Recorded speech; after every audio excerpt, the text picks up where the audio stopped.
So what is up guys, Nick here helping you to master your technology. I've had the iPhone 14 Pro Max since launch day and I've done nothing but give it tons of praise, talk about how amazing of a phone it is and all that jazz. But in this video, I want to tell you the cons of this phone months later. There's not many of them, a lot of articles out there and a lot of people would tell you this is basically a perfect phone. There are a few here and there, but there's not a ton. But I actually came up with 10 cons over my time using this phone. And this is not to bash and say this is a horrible phone. This is my daily driver iPhone. So I'm getting the comments and be like, oh, if you don't like the phone, just send it my way. You don't need it. Okay, bro. You hate the phone. No, I don't hate the phone. I actually really love the phone. It's probably my favorite iPhone yet. Maybe the 11 Pro Max, but still it's really good here. But here's the cons. I gotta be fair. Let's keep it balanced here throughout the duration of this channel. So we're gonna start with number one. The battery life on this phone is my first con by comparison to my 13 Pro Max. Now it's still good. This phone still gets through a day.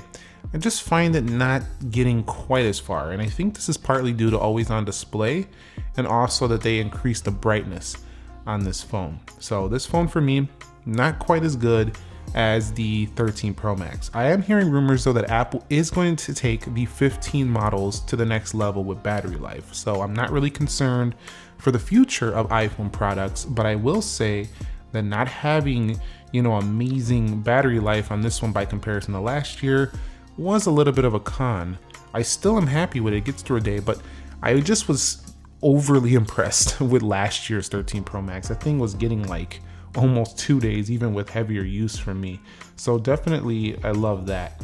Now the second con I found is that I just cannot get over the fact that I cannot multitask on this phone. And I'm not asking Apple to make it, overly complex, giving me pop view like Samsung and 17 different features or ways of multitasking.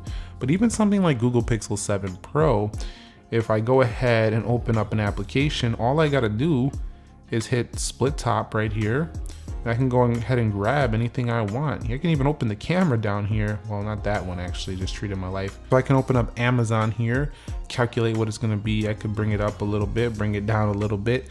I mean, just something like that would be incredibly useful, for this phone. It's just, they don't have to make it overly complex. Like just add some type of multitasking. This thing has a juicy, large screen that is just designed for something like that, and Apple just is not putting it there. I understand human beings, Apple, don't multitask. We think we multitask, we actually task switch. We just kind of move our eyes from one area to the next, and I know they're all about simplicity and focus, but at the same time, just adding a split screen doesn't mean everybody's going to use it. It's just a nice feature for those people that will use it, or the power users are paying $1,500 for this phone. I can guarantee you the majority of people that are paying this kind of money, a lot of them probably know how to split screen on their Apple computer. Regular consumers are probably not buying the top of the line iPhone all the time. So let's go on to the next one, and that is the brightness. I raved about it before, but not that it's like a big con. It's just at nighttime it's a little too bright for me, and also I'm not happy about the brightness really lowering the battery life. So usually having a lot more brightness is great, but I don't even think this was a big deal. You could live without it. Again, not a con, it is an improvement, but I just wanted to mention something about it. I just wanted to mention that this is something that if they're gonna put this extra brightness, at least keep my battery life the same, because I know that's something that decreased it. The next one is charging the device, so it doesn't charge fast enough. The Android phones I have just smoke this thing in charging. I'm just sorry. It's just the way it is, It charges okay at a decent rate, but there's nothing to write home about. You're not going to be like, yeah, this thing is the fastest charging phone I've ever seen. So Apple, please improve the speed of charging. They're probably not watching this video, but whatever. If they are, if somebody in the Apple camps is, I just simply want a little bit faster charging. Thank you very much. Next one.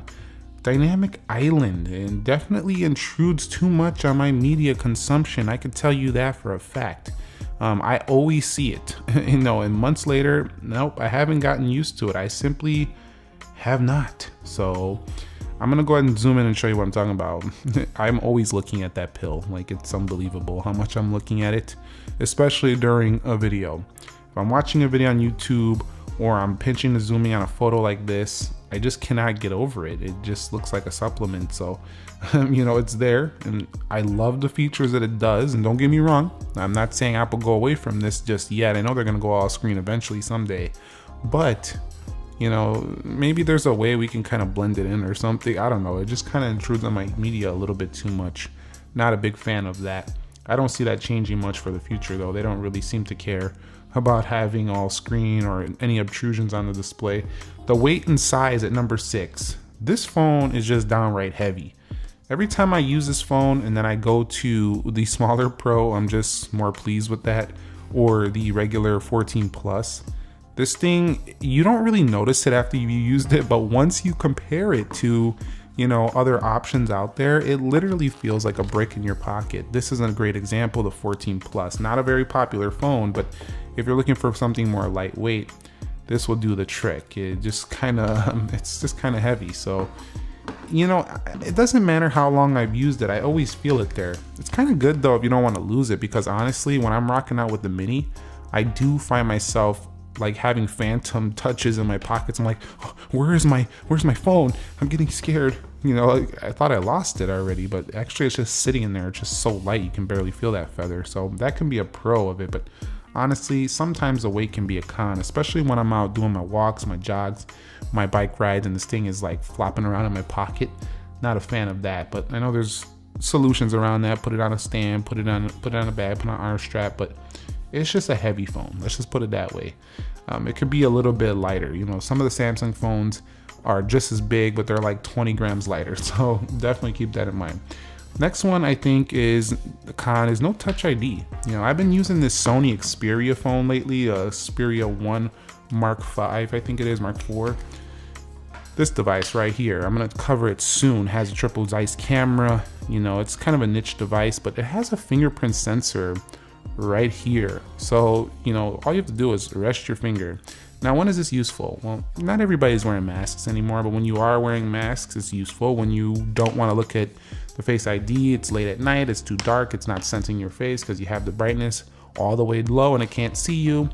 There is areas where it is useful, and I think having this on the iPads, I just don't know why they don't have it right there. It's just very obvious. Would be really cool to have Touch ID option as well right there. If that's too antiquated for Apple, some type of in-display fingerprint sensor would also be pretty cool to have on an iPhone. An in-display Touch ID, you know, the Apple fans and people out there would act like they're the first ones that did that, even though, you know, Pixel has that, Samsung has that. They would definitely act like it's a revolutionary new feature. So definitely, you know, that's a big thing I think they could add, and it's kind of a con of this phone, just having only Face ID all these years later. It's only one way to unlock. I just think they could upgrade that. Next one is ergonomic improvements. I love the overall, you know, build of this phone. Yes, squared body, it's just unique. You know you're using an iPhone when you see this industrial square body.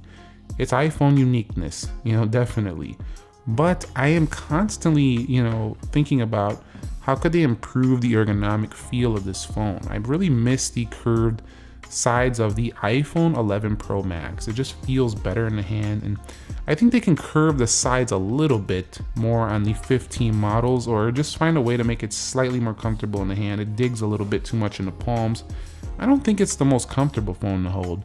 It is one of the most premium, high-class feeling phones to hold, but definitely not going to be the most comfortable in the corners. So definitely ergonomically, I find that's not to be the best overall, but it's pretty good. Number 9, continuous always on display improvements would be nice. You know, having an always on display has drained some battery from me a little bit more than I would like. So definitely if they can improve battery life there. They have been doing that with some updates, but also improvements to the customization of that always on display, which they also made some improvements there, but even more would be better, because, you know, always on display is a pretty cool feature. You can show wallpaper, show notifications, but adding a little bit more tweaks to that always on display would be nice. You can see they have dimmed it down a little bit, which is good, but Maybe we can get it a little bit. Maybe there's an option we can make it just pitch black or something like that, and maybe the clock can move around. I don't know if it's gonna happen, but I think that was a con. Just not the absolute best always on display experience I've experienced, but don't get me wrong, I'm still grateful we have that. You know, finally we have an always on display. Remember, this whole video is about balance. You know, I have my cons, but I have my pros. I've praised it as well, so don't be coming at me too rough. Number 10 is the, you know, switch to USB-C. This is my final one. You know, I keep thinking about where's my lightning port, and then I'm charging my iPad and my Mac with a USB-C. It just don't make sense anymore, Apple. Like, I got premium products from you that have USB-C, and then I gotta find the lightning for one other product. Like, dude, just put the freaking USB-C on here and call it a day. You don't got time for this lightning stuff. I know they're gonna anger a lot of customers that don't. I know the iPhone is the most popular product. Not everybody has a Mac and an iPad, but they've taken buttons off, you know, before. They've taken things off before. They've taken off headphone jacks. They've angered people with that. They've, you know, changed tons of things on the phone before. It's just a switch that I think many people would naturally get used to. So USB-C, please, on the next one, at least on the Ultra model, if they make that rumored model. So that's it for me on the iPhone 14 Pro Max. Several months later, these are my cons. You know, I've always praised it. You know, I don't really talk much BS or give it much, you know, heat in any of my videos. And this one, I wanted to just tell you some of the cons. Now, a lot of them are petty. You know, a lot of them aren't the top. They're not like huge. And that's because phones have matured to a point where they're so good. It's kind of hard to find reasons why it's not great. So still a great phone, but I still think there's room for improvement. That's great. That means in the future, we're gonna have even better iPhone. So thumbs up if you enjoyed it, subscribe if you haven't already, and let me know if you have a 14 Pro or Pro Max, what have you been experiencing with these devices? Have you enjoyed it? Have you disliked it, loved it? I'd love to hear it down below. Nick here. Be sure to be well. I'll catch you on the next episode, and peace.